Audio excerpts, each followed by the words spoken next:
Bonjour mes amours! Alors, merci beaucoup à tous mes abonnés. Hein. Je dois dire toujours un grand merci parce que ça me surprend toujours de voir les abonnés les nouveaux abonnés qui s'ajoutent à ma chaîne vidéo. Et je vous dis encore un gros merci pour tous les courriels que vous m'envoyez, les beaux mots, les likes que vous me mettez sur ma chaîne. Merci, merci du fond du cœur. Alors voilà, aujourd'hui, on est complètement dans un autre angle. C'est que j'ai reçu beaucoup de courriels concernant la pendule. Si je me servais de la pendule, si je pouvais donner des informations comment servir d'une pendule. Alors voilà, j'ai décidé de faire une courte vidéo pour ceux qui veulent s'initier à la pendule ou ceux qui y connaissent ou que je pourrais peut-être donner d'autres informations pour vous aider davantage. Moi, j'ai commencé très jeune. C'est sûr que dans mon très jeune âge, on n'avait pas ce genre de pendule. Nous, c'était plutôt ma grand-mère et ma tante. Ce qu'ils prenaient, c'était une aiguille avec laquelle ils réparaient les chaussons de laine. Et c'est de cette manière-là qu'eux se servaient de pendule pour savoir et avoir des réponses. Alors, c'était de cette manière. Et après ça, bien, c'est sûr que moi, ça m'a toujours intéressée. Là, je vous ai sorti juste quelques-unes des pendules que moi j'ai. Alors ici, c'est une obsidienne. J'ai ici une correspondance des 7 chakras. J'en ai une autre ici avec laquelle c'est une copine à moi avec laquelle elle a une boutique et elle fait des bijoux sur mesure et sont tous en stainless. Alors, ils restent toujours très, très beaux. Et elle m'a fait, je ne sais pas, je suis trop haute là, elle m'a fait une pendule avec un collier, donc il me sert en même temps de pendatif et il me sert aussi de collier. Alors, si j'ai à sortir, soit pour une soirée ou une journée, je peux avoir toujours mon pendule sur moi avec moi pour m'en servir. Je vais commencer d'abord pour vous parler. Là, je vous ai montré quelques-uns. J'en ai d'autres, mais les autres sont pas ici, sont restés dans mon autre bureau. Alors, je vais poursuivre la vidéo avec celui-ci. Moi, j'ai suivi 3 sortes de cours avec les pendules. Un cours de pendule, comment qu'on s'en sert, qu'est-ce qu'on peut faire avec un pendule.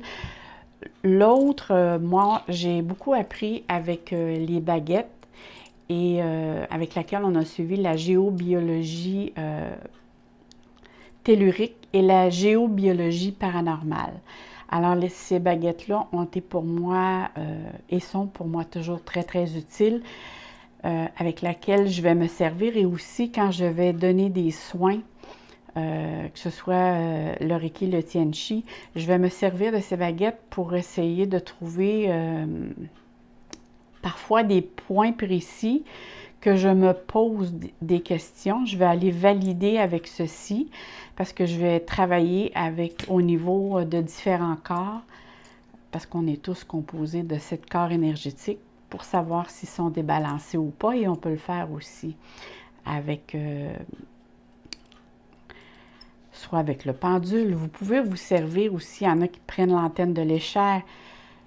Vous savez, tout ceci, que ce soit les baguettes, l'antenne de l'échelle, la pendule, le tarot, peu importe, vous savez que c'est juste une prolongation de soi.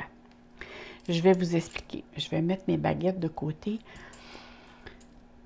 Voyez ça, nous, dans le fond, nous sommes, en tant qu'être, des récepteurs.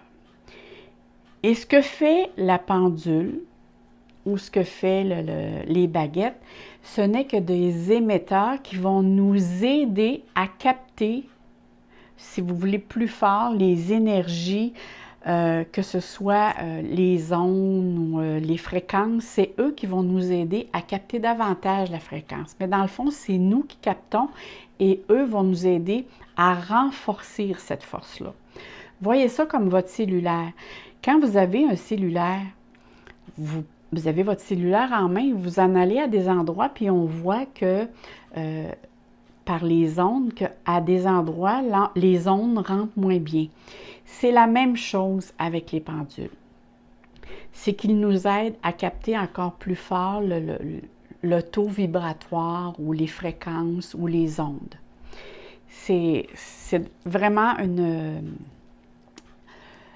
comme on dit, un support qui va nous aider. Mais auparavant, cela vient de nous. C'est des capacités à nous avec lesquelles on doit développer. Plus vous allez pratiquer, plus vous allez travailler avec une pendule, plus ça va être pour vous facile. Maintenant, comment on choisit une pendule? C'est voilà. Écoutez, moi, je vais vous dire, les premières fois quand j'ai acheté une pendule, je n'étais pas vraiment attirée par l'obsidienne ou la tourmaline, ou peu importe, j'étais attirée plus par les quartz roses ou ces choses-là. Et c'est sûr qu'il nous est tout le temps dit, souvent on nous dit, bien, allez-y avec selon comment que la pierre vous attire. Moi, je vais vous dire, pour moi, ça n'a pas fonctionné. Alors, je le mentionne toujours, quand vous allez acheter une pendule, à l'endroit où vous allez, essayez toujours, quand vous essayez une pendule, premièrement, de vous traîner une petite lingette sur vous, parce que tout le monde a touché à ces pendules qui sont là, et essayez de l'essuyer, OK? Que ce soit une lingette humide ou que ce soit une petite lingette que vous avez dans votre sac à main pour l'essuyer, parce que tout le monde a touché à cette pendule et il y a des résidus énergétiques qui sont sur cette pendule, sur tous les pendules. Et vous prenez la pendule dans vos mains, vous commencez par lui montrer le oui et le non. Alors là, je vais me mettre, c'est pour ça que je l'ai fait dans un autre angle, pour vraiment vous montrer, moi, comment je fonctionne. Je vais me tasser un petit peu de côté. Alors, moi, je fonctionne comment que mes tantes et ma grand-mère, eux, fonctionnaient. Alors, j'ai toujours resté sur cette méthode-là. Il n'y a pas de bonne ou de mauvaise méthode. Il s'agit simplement que vous lui montrez ce que pour vous, c'est quoi le oui, c'est quoi le non et c'est quoi être incertain. Alors, pour moi, quand je dis je prends une pendule, le oui est comme ça, comme si je dessinerais le haut, hein? Le haut du oui. Alors, pour moi, quand elle tourne, là, c'est moi qui la fais tourner, OK? Là, le oui, pour moi, c'est comme ça. Et le non, je lui ai montré que le non, c'est comme ça. Et si c'est incertain, c'est de cette façon-là. D'accord? Je vais vous montrer, il y a d'autres méthodes. Comme moi, j'ai suivi, dans certains de mes cours, le oui était de cette façon-là et le non était de l'autre côté. Alors, c'est pour ça que je vous dis, il n'y a pas de bonne ou de mauvaise méthode. Il s'agit que vous lui montrez c'est quoi pour vous le oui, c'est quoi pour vous le non. Une fois que vous lui avez mentionné c'est quoi le oui, c'est quoi le non. Vous demandez à la pendule, vous n'êtes pas obligé, là, vous êtes dans un endroit où ils vendent des pendules, vous n'êtes pas obligé de parler très fort. Vous faites juste lui demander dans votre tête. Allez-y avec une question qui est très simple. Exemple, je pourrais demander, tiens, est-ce que tu veux, là je vais me mettre de côté, moi je vais vous dire là, la manière que je fonctionne, il y en a que je sais qui tiennent ça très court. Hein, ils vont tenir la pendule quasiment comme ceci. Pour moi, je me dis que non. Ça, c'est ma façon à moi. Moi, je tiens la petite boule dans ma main et je la mets comme ceci. J'appuie mon coude sur la table ou dans un endroit avec mon coude, je sais qu'il est très posé et qui est solide, pour que je sois certaine que ma main ne bouge pas. Il y en a d'autres qui vont maintenir le coude en l'air. Trouvez une façon à vous avec laquelle vous êtes certaine que vous êtes stable. Et je la maintiens de cette façon et vous pouvez lui demander comme question, est-ce que tu veux travailler avec moi? Alors là, maintenant, je lui demande, est-ce que tu veux travailler avec moi? Alors, vous la maintenez et vous voyez, là, j'essaie de ne pas bouger du tout. Alors, vous voyez comment ça tourne. Fait que voilà, eh bien, je suis bien contente parce qu'elle veut travailler avec moi. Si jamais elle vous dit non, alors changer de pendule, ça veut dire que cette pendule-là n'est pas pour vous. Pour diverses raisons. Je ne rentrerai pas dans tous les détails parce qu'on va faire 1h30 de vidéo, mais pour diverses raisons, il peut arriver que la pendule ne fonctionne pas bien avec vous. Ça peut être aussi une question au niveau de la pierre. Moi, je sais que j'aimais beaucoup le quartz rose, mais le quartz rose, avec moi, ça ne fonctionnait pas.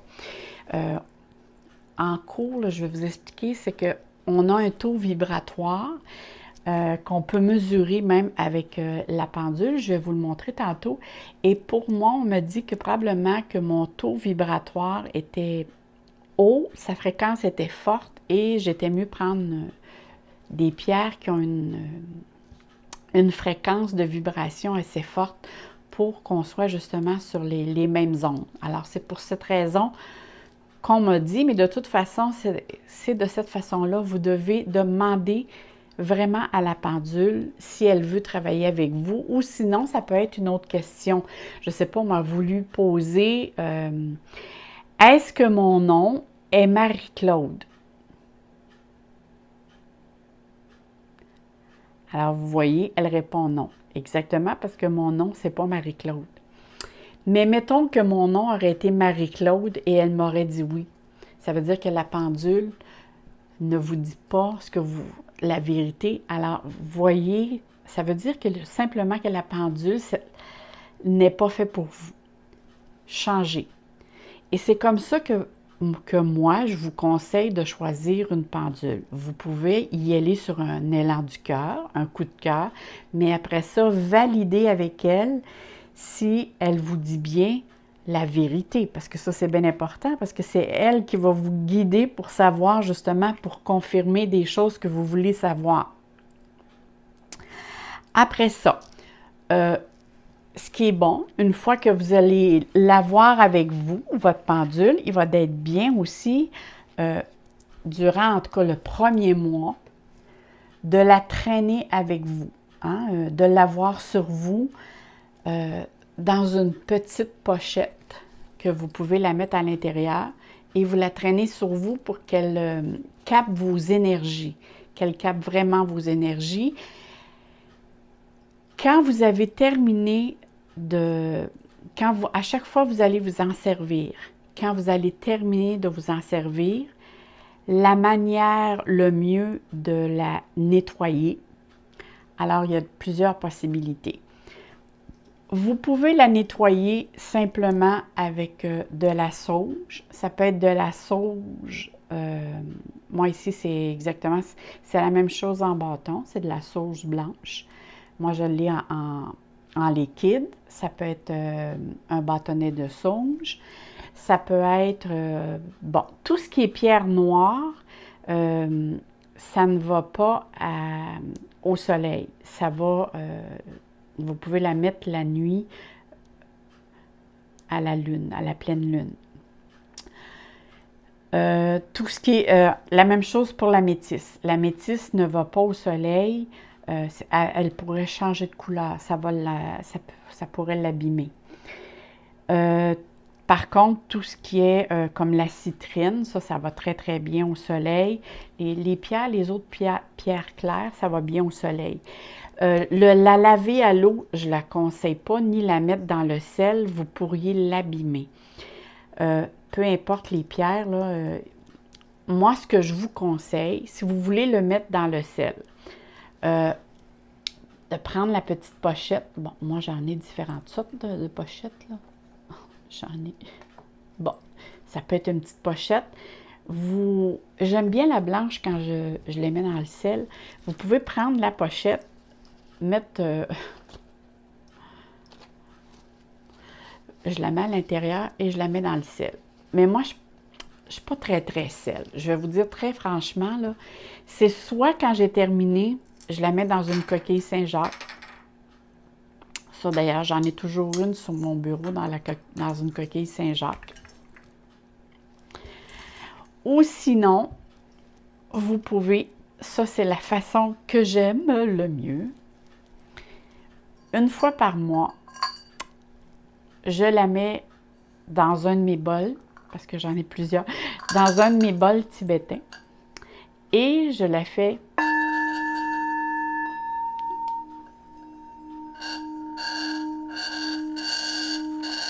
ça, vous entendez, là, le bol.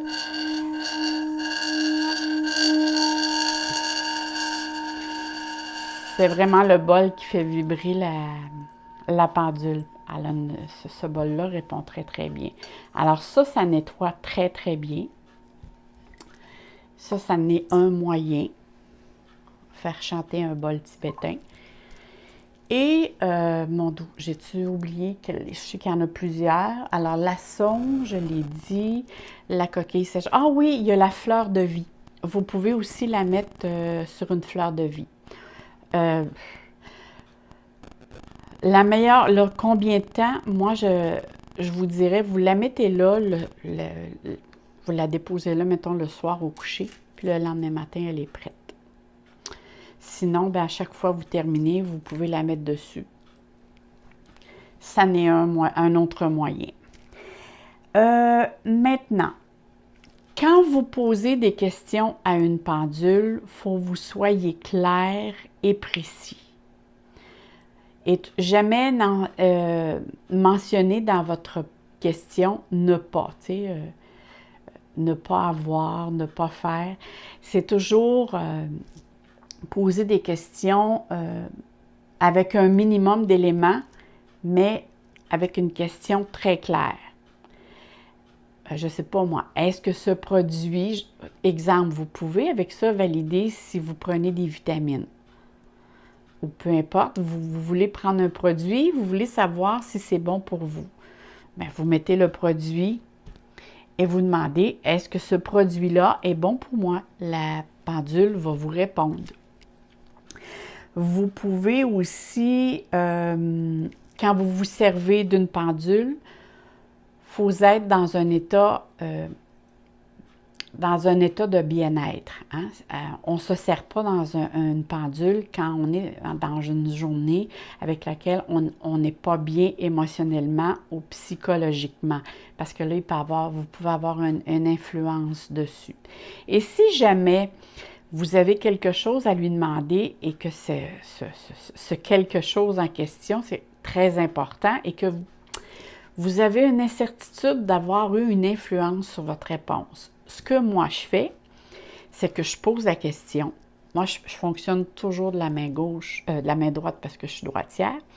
Alors, je pose la question et là, je regarde la réponse qu'elle me dit, je le garde pour moi et je demande à mon conjoint, parce que lui-ci en a une, et je lui pose la même question sans que je lui dise la réponse que moi j'ai eue, pour savoir si on a toutes les deux la même réponse. Ça, c'est des choses avec lesquelles vous pouvez faire quand vous avez l'impression que vous avez eu une influence sur la réponse, surtout quand c'est quelque chose qui nous concerne. Quand on pose quand on pose des questions pour quelqu'un d'autre, c'est plus facile parce qu'on a un certain recul émotivement. Là, durant le temps que je vous parle, essayez de savoir aussi quelle carte qui vous attire. OK? Parce que tout à l'heure, je vais vous lire un petit peu ce qui est inscrit en dessous de ces belles cartes. C'est les cartes lumière, je crois. Je n'ai pas la boîte à côté de moi. Mais c'est des messages qui sont très spirituels. Alors, c'est la raison pour laquelle j'ai mis. Alors ici, c'est 1, 2 et 3. Fait que continuez durant le temps que je vous parle, à regarder pour savoir quelle carte vous attire. Je vais vous lire un message concernant ces cartes-là. Maintenant, bon, j'en étais toujours ne pas prendre, ne pas mentionner ne pas, d'avoir une réponse très, très claire. Ensuite, toujours purifier sa pendule après vous en avoir servi. Moi, simplement, souvent, c'est ça, je vais la déposer dans la coquille ou comme je vous ai montré tantôt. Moi, souvent, je vais la remercier parce que je vais, comme de quoi que je suis reconnaissante et que je veux rester aussi dans la gratitude. Avec une pendule, premièrement, il faut se pratiquer. Si vous vous achetez une pendule, puis là, vous commencez tout de suite, et il peut avoir au début que les choses, vous soyez incertain. Alors, comment se pratiquer? Il y a plusieurs choses que vous pouvez faire, et même avec vos enfants ou vos petits-enfants, vous pouvez vous amuser avec une pendule. Exemple, pour la pratique, vous pouvez prendre des cartes à jouer et dans des cartes à jouer, il y a toujours des couleurs rouges et noires. Alors, vous pouvez sortir des cartes puis essayer de deviner, face cachée, de deviner pour voir si la couleur est rouge ou est noire. Ça peut être une solution pour se pratiquer. Une autre solution avec laquelle que les enfants vont adorer, c'est que vous demandez, ou vous-même vous pouvez le faire, mais là vous vous abstenez de jouer, c'est vous cachez un objet dans votre demeure. OK? Ça peut être soit dans votre maison ou dans votre loyer, peu importe où vous demeurez. Et vous demandez aux personnes qui veulent jouer d'essayer de trouver l'objet. Ou sinon, vous demandez, vous faites l'inverse, vous dites à un de vos petits-enfants ou de vos enfants, cache-moi, je ne sais pas, mais ça peut être un bijou, ça peut être n'importe quoi, vous dites, cache-moi quelque chose dans ma maison, dans ma demeure, puis dis-moi pas ce que tu l'as caché. Alors là, comment on procède? C'est que là, vous faites la même chose quand que moi, là, je vais exercer avec ma baguette pour savoir parfois diverses choses qui se passent dans la maison. Vous dessinez un plan de votre maison, de votre demeure. Et là, vous mentionnez, bon, ici, c'est le salon, ici, c'est la cuisine. Vous dessinez le plan. OK? Vous dessinez un plan avec les appartements. Et là, vous commencez à poser des questions à votre pendule. Je ne sais pas moi, mettons, vous avez caché un bracelet. Est-ce que mon bracelet est dans le salon? Alors, vous posez la question et vous posez comme ça, dans chaque appartement, la question pour savoir si la pendule va vous répondre dans quel appartement. Une fois que vous avez trouvé l'appartement, alors là, vous pouvez aller de gauche à droite. Est-ce qu'elle est dans le coin gauche? Est-ce qu'elle est dans le coin droite?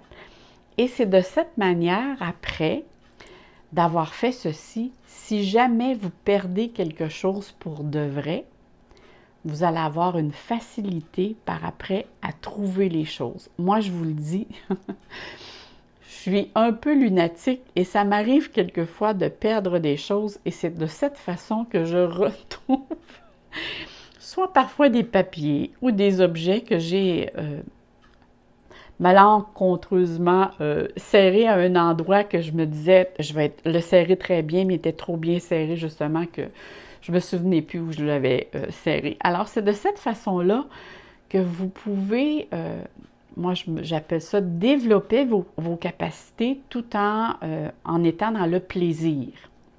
Ceci, c'est très important. C'est toujours quand on est dans le plaisir qu'on a une facilité à développer les capacités et surtout les enfants adorent. Maintenant, qu'est-ce qu'on peut faire aussi avec une pendule? Avec une pendule, on peut équilibrer ses chakras. Exemple. Bon, je vais vous montrer, moi, de quelle manière. Ça ici, c'est pourquoi je l'ai mis sur une vitre. C'est que moi, vu que je fais des soins et je suis thérapeute, alors quand je rencontre des personnes, je vous donne un exemple comment j'agis. Bon, je fais ça comme ça pour nettoyer. Et dans ma tête à moi, je dis, cette photo représente la personne qui est en avant de moi et je la nomme. Je ne sais pas, moi, mettons, la personne en avant de moi s'appelle Annabelle. Alors, cette personne, c'est Annabelle. Et je veux savoir si ses chakras sont bien équilibrés ou sont bloqués ou s'il y a un blocage quelconque. Alors, je commence. Là, j'espère que je suis bien. Alors, je vais commencer vers le bas. On commence toujours par le chakra racine en montant. Alors, je fais tous les chakras en montant pour savoir si les chakras sont bien. Alors, mettons, là, je la fais marcher, là, OK? C'est pas elle, vraiment, c'est moi. Alors, quand un chakra va bien pour moi, il fonctionne de cette manière. OK? Et quand vous allez, là, vous ne faites pas vite comme ça, vous prenez le temps de le faire. OK? Alors, vous demandez, est-ce que le chakra racine va bien? Est-ce que le chakra sacré fonctionne bien? Est-ce que le chakra du plexus solaire fonctionne bien? Et là, c'est pas moi hein, qui la pousse, elle fonctionne vraiment elle par elle-même. Est-ce que le chakra, vous voyez ici, là, le chakra du cœur, comment ça vient d'arrêter? Et c'est pas moi qui le fais arrêter, c'est vraiment elle. Là, vous dites, oh, OK, le chakra du cœur, ici, est bloqué. On continue. Est-ce que le chakra de la gorge fonctionne bien? Vous voyez, là, c'est vraiment elle qui fonctionne. Je ne bouge pas. Est-ce que le chakra du troisième œil fonctionne bien? Est-ce que le chakra coronal fonctionne bien? Alors ici, on a juste le chakra du cœur avec lequel ici il y a un blocage. Il peut arriver qu'un chakra fonctionne dans le sens inverse. Alors, à ce moment-là, c'est la même chose comme s'il ne fonctionnerait pas du tout. Vous le notez dans votre tête. OK, le chakra de la gorge fonctionnait de l'autre côté. Je vous donne juste un exemple, OK? Ça peut arriver. Ou sinon, il faut que quand vous faisiez, vous avez examiné les chakras, il faut à peu près qu'elles tournent environ tous de la même circonférence. Si à un moment donné, je ne sais pas moi, vous arrivez au niveau du plexus solaire et ça se met vraiment, là c'est moi qui a fait tourner, vraiment faire ça, il y a un déséquilibre, on s'entend là, là j'ai exagéré là, mais il y a un déséquilibre. Alors vous le notez dans votre tête. Maintenant pour le rééquilibrer, alors vous faites la même chose. Moi ce que je fais, c'est que dans ma tête, c'est j'efface. Et moi, vu que je travaille beaucoup avec ce que j'appelle un bouclier, alors, j'ai plusieurs boucliers. J'ai un bouclier de divination, un bouclier de protection et ainsi de suite. Et je travaille beaucoup avec l'archange Michael qui est toujours près de moi. Et ainsi, vu qu'on travaille au niveau santé, on va demander à l'archange Raphaël, parce que c'est lui qui est un des archanges avec lequel, le principal archange, qui va nous aider à travailler au niveau santé. Et là, je mets ma main de cette manière vers le haut en lui demandant « Aide-moi à rééquilibrer les chakras d'Annabelle ici présente. » Mais là, elle n'est pas ici, là, mais là, c'est fictif, d'accord? Et là, on recommence en bas. On recommence au chakra racine. On part. Alors là, vous vous concentrez, vous pensez dans votre tête et vous répétez toujours « Aide-moi, Archange Michael et Archange Raphaël, à équilibrer les chakras d'Annabelle. » Tout fonctionne bien. On continue au deuxième. Et là, je le fais pour le vrai, là. C'est vraiment la pendule qui bouge par elle-même. Et ici, comme vous voyez, comme tantôt, c'est là arrêté directement. Alors, là, on va faire la même chose. Et là, vous demandez Archange Michael, Archange Raphaël, aide-moi, s'il te plaît, à équilibrer son plexus solaire.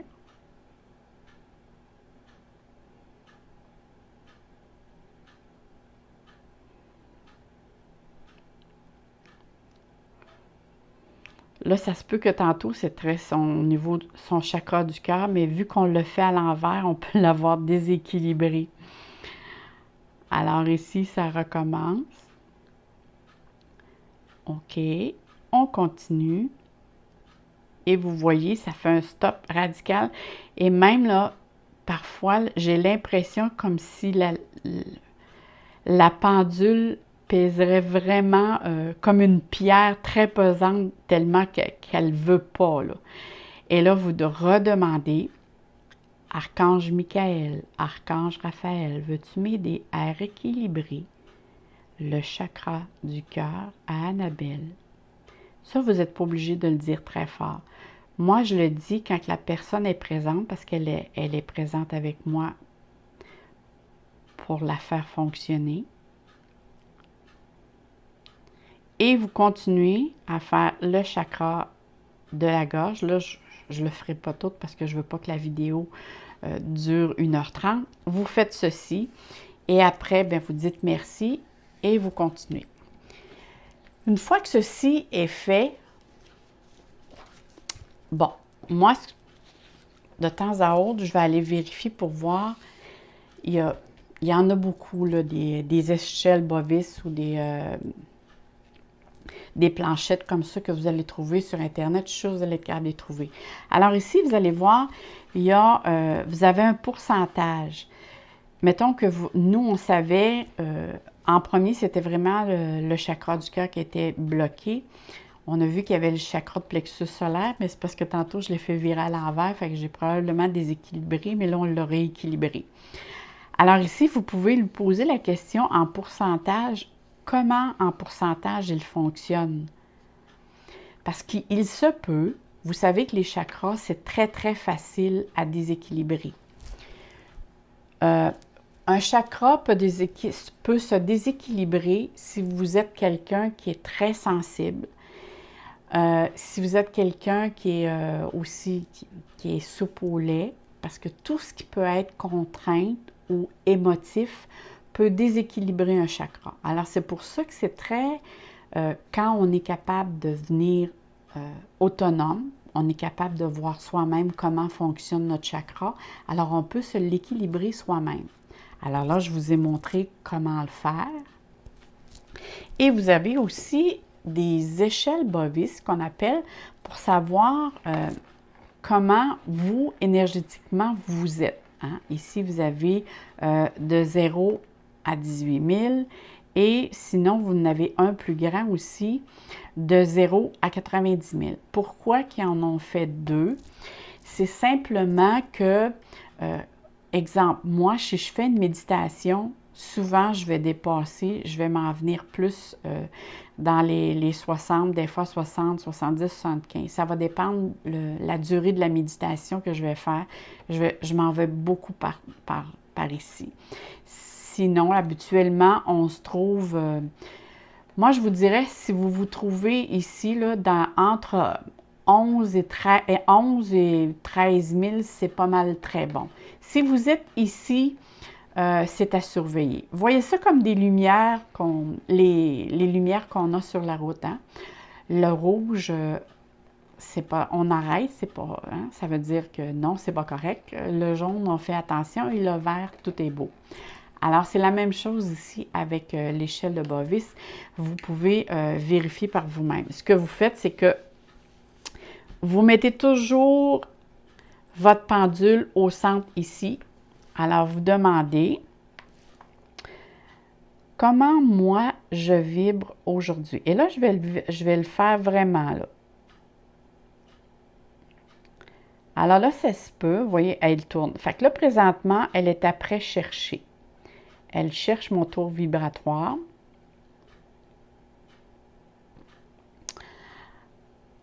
Moi, j'aurais peut-être dû prendre celui du bas parce que je viens de faire une méditation et il est fort possible que justement, je vais essayer avec celle du bas. Alors, je vais prendre celle-là ici parce qu'elle monte ici à 90 000. Si mon taux vibratoire ici arrête à 19, je vais aller voir ici. Alors, dis-moi, pendule, quel est mon taux vibratoire que j'ai en ce moment? Alors, durant le temps qu'elle tourne comme ça, elle est après le chercher. Et là, vous voyez, elle me l'indique. Fait que là, je suis entre 60 et 65 000.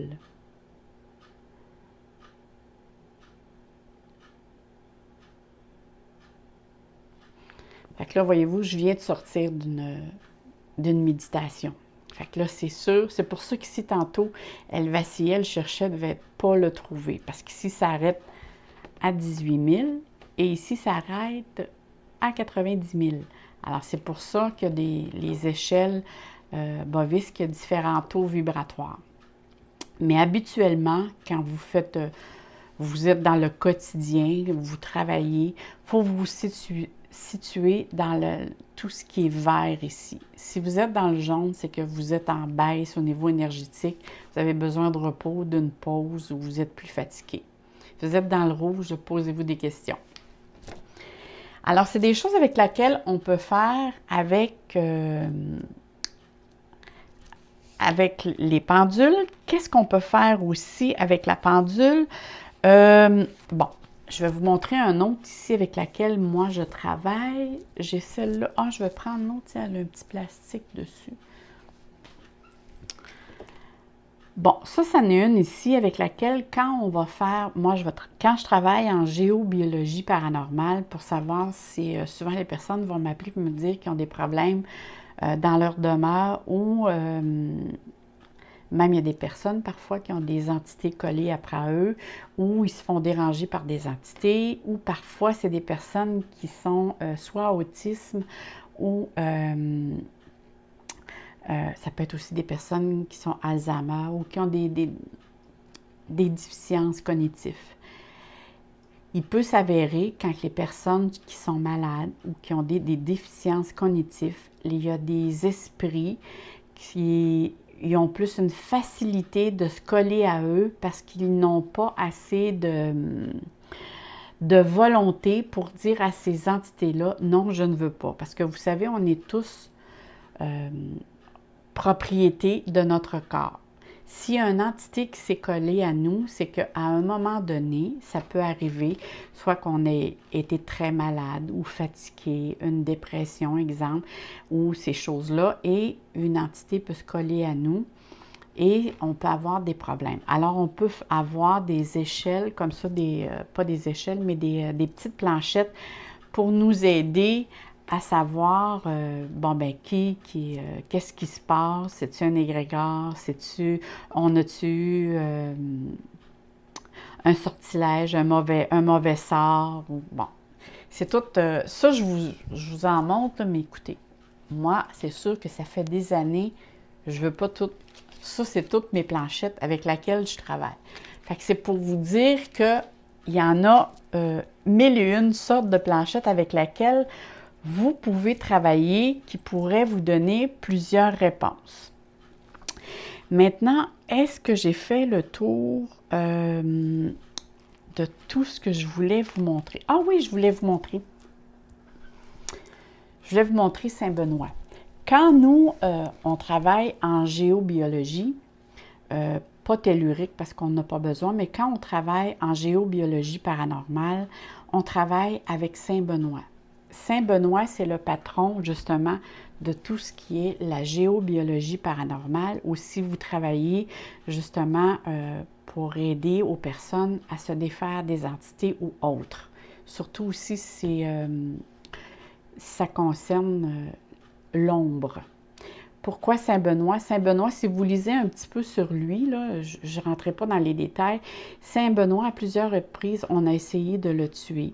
On a essayé de l'empoisonner et jamais ils ont été capables de le faire parce qu'il avait cette capacité-là. Et c'est pour cette raison que, justement, Saint-Benoît a été mis justement, a été élu saint pour justement aider les personnes à aider, à se débarrasser à toutes ces parties ombres-là. Maintenant, qu'est-ce qu'on peut faire? Qu'est-ce que je ne vous ai pas dit pour le taux vibratoire? Ah oui! Quand vous avez terminé, comme j'ai fait tout à l'heure avec les chakras, quand vous travaillez, quand vous vous posez une question, quand vous faites pour les chakras, il y a quelque chose que ça, je ne l'ai pas vu.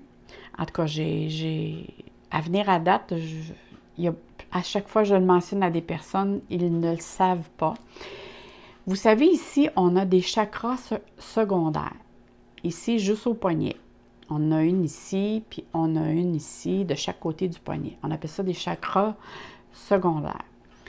Ces chakras-là, souvent, sont ouverts. Surtout si vous êtes droitière, ça va être le côté droit. Si vous êtes gaucher, ça va être le côté gauche qui va être ouvert. Quand vous avez terminé, que ce soit pour faire la pendule, peu importe, il y en a même qui ne travaillent pas avec les pendules et qui se retrouvent avec les chakras ici au niveau des poignets qui sont ouverts. Les personnes qui ont tendance à beaucoup donner aux autres. Vous savez, les personnes qui sont tout le temps là, « Ah, je vais te donner quelque chose ». C'est rarement des personnes qui vont prendre. C'est des personnes qui vont donner. Hein? On donne de la main droite et on prend de la main gauche pour ceux qui sont droitiers. Alors, c'est la raison pour laquelle on vérifie pour voir si nos chakras du poignet sont ouverts. Regardez comment l'on fait. Alors là, je vais y aller avec le poignet du côté gauche. Alors, est-ce que mon chakra secondaire ici est fermé? Alors, il est bien fermé. Elle me répond oui, qu'il est fermé. OK. Alors, je vais aller de l'autre côté. Est-ce que mon chakra de ma main droite est bien fermé? Alors, il me dit que non. Il n'est pas bien fermé. Alors, qu'est-ce qu'on fait pour le fermer? Et ça, je le dis pour les personnes qui sont souvent fatiguées, comme je disais tantôt, les personnes qui donnent beaucoup, les personnes qui ont tendance à prendre soin des autres. Si ce chakra-là reste toujours ouvert, vous êtes en perte d'énergie. La seule façon de le fermer, c'est que vous faites 3 signes de croix et que vous dites dans votre tête, je ferme ce chakra. Parce qu'il va s'ouvrir automatiquement à la minute que vous allez commencer à donner, à faire un soin, à donner une réponse. Il va s'ouvrir automatiquement. Mais la seule chose, c'est qu'il ne se referme pas. Et là, vous pouvez tomber en perte d'énergie. Et ça, c'est très important de le fermer. Alors, vous faites 3 signes de croix et vous dites dans votre tête, je ferme ce chakra. Il n'est pas fermé pour toujours, là. Il va s'ouvrir automatiquement. Et n'ayez crainte. Si vous avez...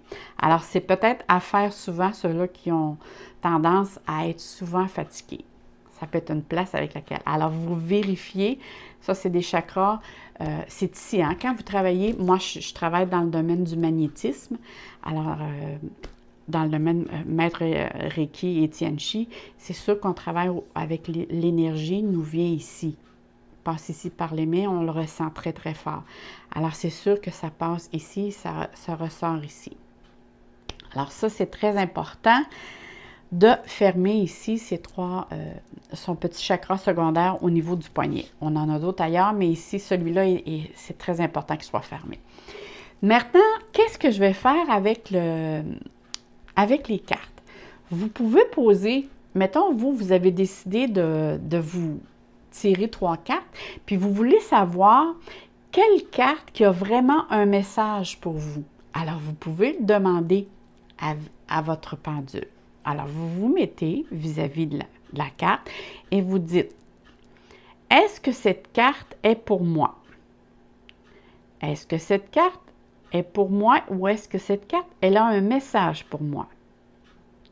Alors, elle me dit non. Est-ce que cette carte, mon doux, je n'ai même pas commencé, puis elle commence à tourner. Est-ce que cette carte est pour moi ou elle a une réponse pour moi?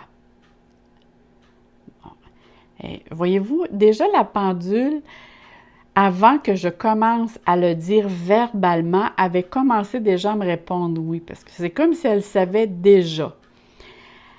Est-ce que cette carte est... Et c'est comique. est-ce que cette carte est pour moi ou a une réponse pour moi? Alors, vous voyez, déjà, elle ressent que cette carte n'est pas pour moi, mais cette carte, elle a un message pour moi. Alors, tous ceux-là qui vont avoir choisi une carte différente, fiez-vous à votre instinct, à votre intuition. Pour moi, aujourd'hui, tout comme quelqu'un peut-être sur la vidéo aura choisi cette carte, on va voir ce que la carte a à nous dire. Alors, premièrement, pour ceux qui ont choisi ici la première carte, qu'est-ce que cette carte ici a à nous dire? Alors, ici, c'est marqué « Le grand rassemblement. Tout arrive en même temps. Succès intuitif, tribu de l'âme. » Oh là là! Regardez ici. Ici, on voit vraiment, je ne sais pas si vous le voyez très bien, mais ici, c'est vraiment, on voit des personnes qui ont comme un voile blanc sur eux. Et on voit ici les montagnes qui sont entourées de couleurs roses. Alors, moi, ce que je vous dirais, je la lis intuitivement, d'accord? Ici, on dit vraiment le grand rassemblement. Cette carte vous demande, ceux qui ont choisi cette carte, d'essayer de trouver les personnes qui recherchent les mêmes valeurs que vous, qui recherchent, qui sont en développement personnel et qui ont la même au niveau spiritualité. C'est comme si vous êtes présentement en questionnement où vous avez besoin d'échanger vos connaissances avec des personnes qui ont la même spiritualité que vous ou les mêmes valeurs que vous et vous pourriez échanger vos connaissances ensemble ou simplement parler, discuter. Parce que souvent, surtout, ça arrive souvent qu'on a des intuitions, on a des impressions, puis on le sait qu'on ne peut pas en parler avec n'importe qui parce que souvent, il y en a qui sont dans le jugement. Et on sait que le jugement, c'est l'ego. Et quand on sait qu'il y a des personnes qui sont sur le même pied, comme on dit, sur la même pensée que nous, on est porté à échanger, à dire « Ah, tu sais pourquoi, j'ai rêvé à telle chose. Penses-tu que ça voudrait dire telle chose? » Alors ici, on vous conseille vraiment d'aller vers des gens qui pourraient vous guider dans votre questionnement. C'est comme aller vers des personnes qui ont le même ressenti, qui ont la même spiritualité, qui pourraient vous aider parce que vous vous en allez vers un grand épanouissement personnel, dans le sens que vous êtes présentement en cheminement et il y a quelque chose de beau qui s'en vient pour vous. Il y a une grande ouverture qui s'en vient pour vous. Parce que moi, je vois, ici, les montagnes ne sont pas brunes, sont roses. Alors, soit c'est quelque chose qui se développe au niveau de l'amour ou au niveau de la créativité qui s'en vient présentement vers vous. Et vous avez besoin de réponses à ce sujet-là. Là, moi, je lis la carte vraiment juste intuitivement, qu'est-ce qu'elle peut vouloir dire. Alors, cette carte, ceux qui ont choisi cette carte-là, et on me dit que c'est un message aussi pour moi, elle parle « Ancrez-vous à la terre. Empathe, hypersensible, connectez-vous à la nature. » Oh, comme c'est drôle! Écoutez, j'ai oublié de vous dire quelque chose et cette carte vient me rappeler, me fait un rappel.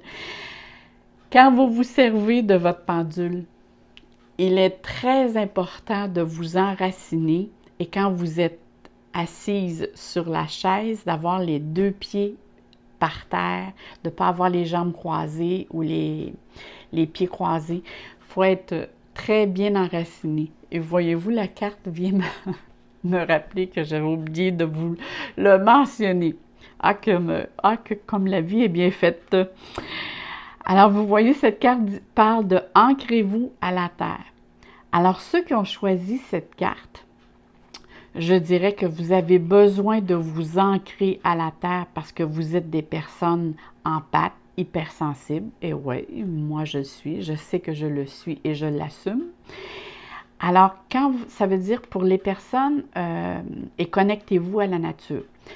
Alors, quand vous vibrez quand vous vivez plutôt une émotion émotive. Allez prendre une marche, enracinez-vous, connectez-vous à la nature. Ça veut dire, faites attention avec tout ce que vous mangez.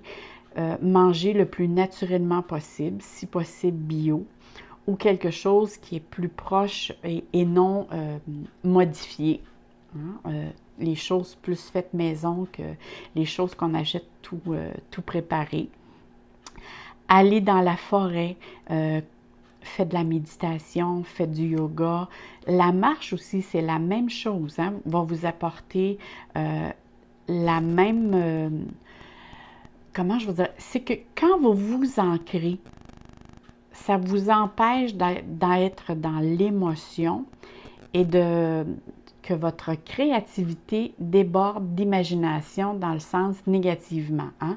Souvent, quand quelqu'un va avoir des peurs ou va savoir une nouvelle, tout de suite, on va dire « Oh, ça doit être dangereux. » Tu sais, notre côté très le film qu'on se fait dans notre tête avec toutes des « Oh, il y a telle chose qui pourrait arriver. » Alors, quand vous êtes enraciné, ça l'empêche votre mental à se faire des accrocs, à nous faire voir des choses qui c'est impossible d'arriver et ça vous met dans le ici, maintenant, dans le moment présent. Voyez ça, vous avez déjà vu des petits-enfants, hein? Souvent, les enfants surtout là, qui commencent à marcher, on leur achète des beaux souliers, tout ça. Puis la première nouvelle que l'on sait, ils n'ont plus de souliers dans les pieds, sont nu-pieds. Ils ont enlevé les souliers. Pourquoi? Parce qu'ils ressentent la connexion avec la terre. Hein? Avec la terre-mère, ils la ressentent. Et les enfants, c'est toujours dans le moment présent. C'est pour ça qu'on aime être avec les enfants, parce que les enfants nous ramènent dans le moment présent. Là, quand je parle d'enfants, je veux dire les petits-enfants. Pour moi, c'est des petits-enfants. Pour vous, ça peut être vos enfants. Mais les enfants, je vous dirais le 3 ans en descendant, sont toujours dans le ici, maintenant. Dans le moment présent. Alors ici, le message, c'est ça qu'on vous dit, c'est que les personnes qui ont choisi cette carte, vous avez besoin de vous ancrer à tous les jours. Comme moi, je le fais à tous les matins. Prenez 5 minutes. Faites-vous, imaginez-vous que vous êtes un arbre. Voyez-vous que les racines rentrent dans la terre-mère jusqu'au noyau et dites-vous que vous êtes bien enraciné et que vous prenez toute l'énergie dont vous avez besoin pour votre journée. Et ça, c'est un programme que vous vous inculquez le matin. Parce qu'il est dit en neurosciences que si vous ne programmez pas votre cerveau tous les matins, c'est comme un ordinateur, c'est un programme par défaut qui va embarquer. Et ça, un programme par défaut, il peut arriver toutes sortes de choses dans votre journée qui peut vous contrarier. Mais ça ne veut pas dire non plus que si vous faites votre ancrage tous les matins et que vous faites votre programmation, que c'est 100% ça qui va arriver dans votre journée. Non, parce que ça, ce serait trop facile. Mais ça peut vouloir dire, par contre, que si vous vivez des contraintes, vous allez avoir plus une facilité de les gérer. Ça, par contre, ça, c'est vrai. Et vous pouvez aussi vous ancrer plus qu'une fois dans la journée. Si vous avez une grosse contrainte ou quelque chose là, vous le refaites. Ça va vous aider. Alors, pour ceux-là qui ont choisi la 3e carte, ici, on parle de transformation. Les choses changent au niveau cellulaire, guérison profonde. Oh là là! Alors, ceux-là ici qui ont pigé cette carte sont vraiment, vraiment en grande transformation. Alors, soit qu'ils ont vécu vous avez vécu une période difficile et vous êtes en période de guérison. Et ça peut être guérison émotionnelle, parce qu'on voit ici qu'il y a beaucoup de roses. Ça peut être aussi des personnes qui sont en changement d'emploi, changement de domaine, et ça peut être au niveau santé aussi. C'est comme les personnes ici sont après se refaire au niveau autant intérieur que physiquement. Il y a un changement qui s'exerce en vous présentement. C'est comme vous avez pris une décision de vous occuper vraiment de vous-même. Et cette décision-là va vous apporter comme une renaissance. Et cette renaissance-là va vous apporter de la chance, autant matérielle que spirituelle, qu'au niveau physique. Regardez ici l'énergie qui rentre en vous. Et regardez ici avec tout l'auréole que cette personne a, vous êtes en contact. Vous êtes en période, je ne dis pas que vous êtes complètement rendu là, mais vous êtes en période de grande transformation et en grande période de guérison profonde. Il y a des grands changements qui s'en viennent pour vous. Alors, ceux qui ont choisi cette carte, vous allez avoir des grands changements dans votre vie qui s'en viennent et c'est des très beaux changements qui s'en viennent vers vous. Alors là-dessus, mes amours, je crois que je vous ai pas mal tout dit. Je vous ai dit, serrez toujours vos petites pendules dans des petites pochettes. Ça, je vous l'ai dit. Alors là-dessus, moi, je vous dis merci beaucoup, mes amours. Je vous envoie plein d'amour, plein de soleil dans vos cœurs. Et ça va me faire plaisir aussi de vous faire, je vais avoir d'autres vidéos tout à fait de nouvelles choses pour vous. Alors, si vous voulez vous abonner et rester à l'écoute, je vais essayer de faire des choses différentes. Alors, bye bye mes amours! À la prochaine!